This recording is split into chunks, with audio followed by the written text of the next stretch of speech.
All right, figure we'd do a quick one here checking on the wheat, because this is actually the first time I've been out here since I planted it. I haven't had time. I was really worried about it because I always drove past here and it was 3 weeks before I could see any green in the field, and I was like, oh shit. Because it did the same thing it did to me this spring. I got it planted and then it rained a bunch and got cold. But luckily wheat is one tough son of a bitch and it didn't really care. It's about 2 inches tall maybe. It's a nice solid, I don't know how well you can see it on the camera. It's a nice solid stand.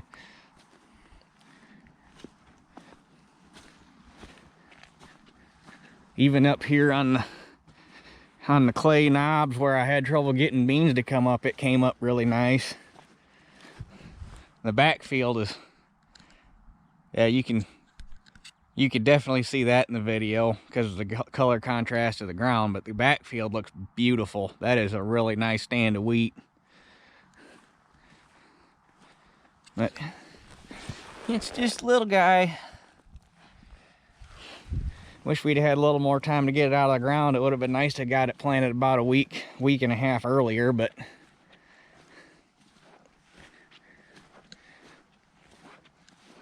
all in all, I'm happy with it.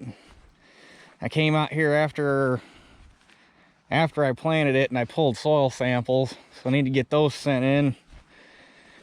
And then this spring it'll get a double shot of fertilizer. I'll get my nitrogen on and whatever else it needs as far as P and K.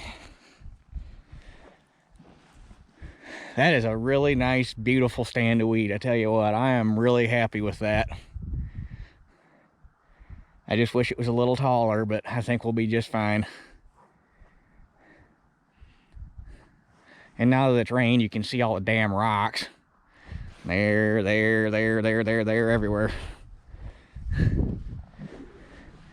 And I got some big ones that I got while I was drilling it. And I need to throw in my truck while I'm out here and get them out of the field before well, they're not in the field. I threw them on the edge of the field because I had no way to carry them. But got a big one there. There's 2 or 3 more there.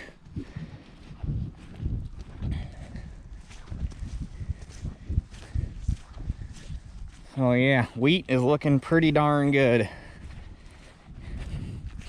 It's gonna be a good time. I'm really excited to be combining this. 40 acres might actually be enough to get the combine shined up this time.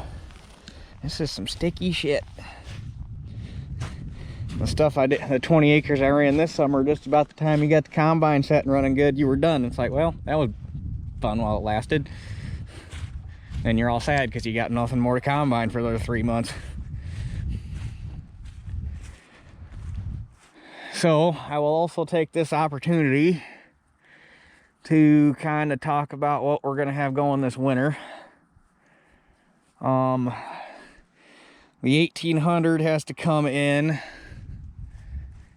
and the friction disc for the 3-point lever, last spring it finally broke apart and fell out. So now the 3-point's basically useless because there's no tension on the lever. So anytime you do anything that puts any draft on the 3-point, it makes the lever go over there and do whatever it wants. So that needs to get fixed. That's probably, and that ain't much of a job. You just pull the top cover off. The worst part is because it's narrowed up to 30s, you got to take the fender off to get the 3-point lever and the hydraulic levers out the side of the transmission cover.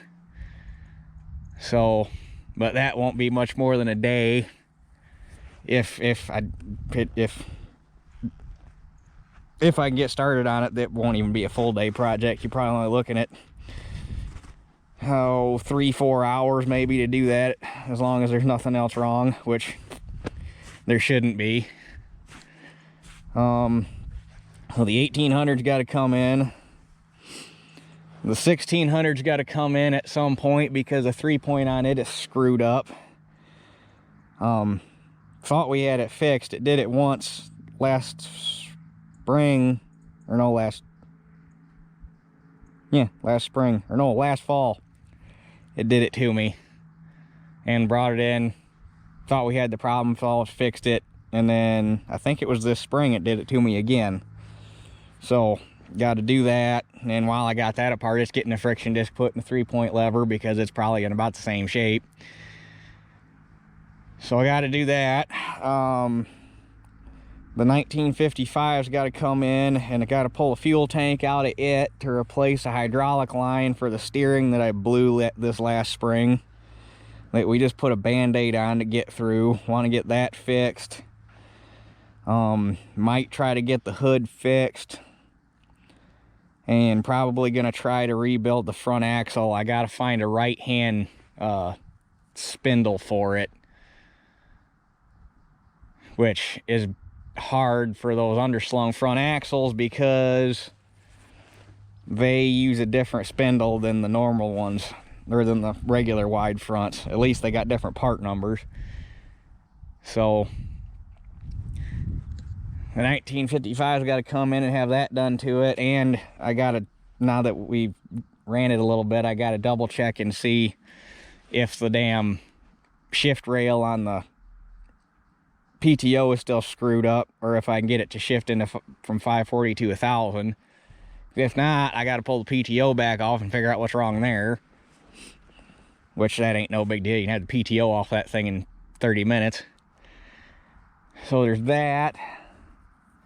I'd like to get the head rebuilt on my 66 if time allows, because if anybody remembers back this spring when I was servicing it, I talked about how it was fouling plugs on me and I thought it was rings, and somebody in the comments mentioned that it could possibly be worn valves or guides, and it got me to thinking, and after thinking about that, everything it's doing is kind of telling me it's worn valves or guides, because it's also hard. It's been getting harder to get it tuned right, which means the valves are probably getting meh. So I went through last winter, pulled the valve cover off and adjusted them, and that didn't really do anything. So I'd be willing to bet that either the valves, the guides, or both are getting worn in that. So I'd like to do that. I like to get the Super 55 in and get it split and get the PTO clutch and the main clutch fixed. And I believe that's the list, at least as far as winter projects. The 1950T, that's on the back burner. I'd get everything else done and check out the money situation. We might consider that, but I'm more concerned about getting a barn put up than sticking another $4 grand into that thing right now, because it's more of a want than a need. So the 1950T might happen. It most likely won't. Might happen next summer, we'll see, but that's not on the list. And then obviously I got a lot of fence rows to get clean, and I see I got a tree down right there. So yeah, that's pretty much going to be the winter. Is I got those tractors to get worked on, and I got to get the white in and get that seal fixed, which that's another, project won't be much more than a day, but I got to get that into a buddy's shop because we got nowhere to work on that inside. And I'm hoping this week to have enough time to finish getting the 8700 put back together, because if I had about 2 good solid days, I think I could have her licked. We got about 4 or 5 hours left working on the grain tank, and then really just putting it all back together. So the 8700 will hopefully be, because I really don't like leaving shit tore apart that long, because then you start losing parts, and it's already been tore apart way longer than I wanted it to be. So I guess get the 8700 back together hopefully this next weekend.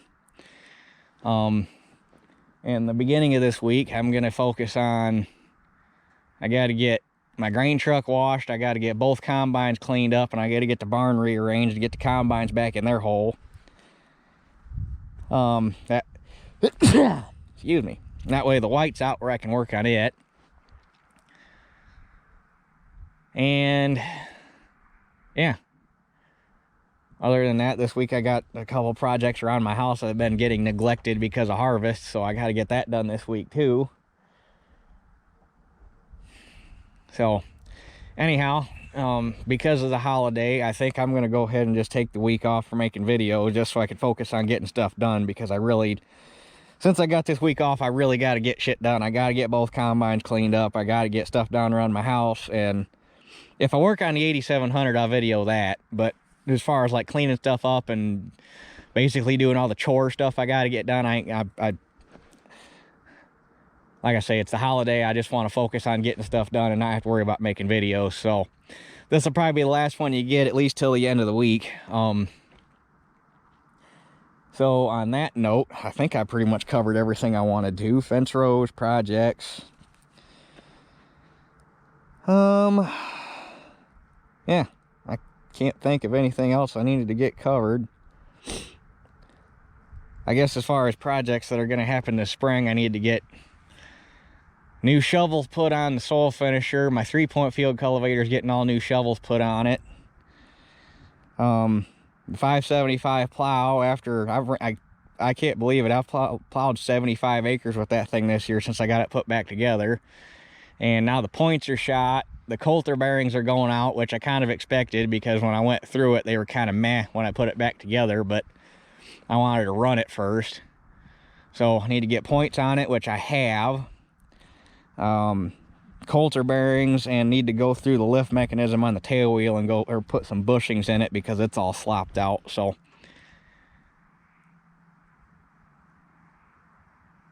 but everything else, oh, and I gotta find parts for the acre counter on our drill, because when I was out here drilling this wheat, it chipped a tooth and took the worm gear out. So I need to go to the junkyard and get some parts for that. Planter's pretty much, I got to put some coulter bearings on the planter, on the row cleaners. But that's all stuff I got to work on outside, so that's not going to happen until next spring when the weather gets warmer. So anyhow, that's enough rambling. I think I covered everything I needed to. So I guess that's it for this one. Have a good holiday, and we will catch you guys probably sometime next weekend. So that's it for this one. We'll catch y'all on the next one.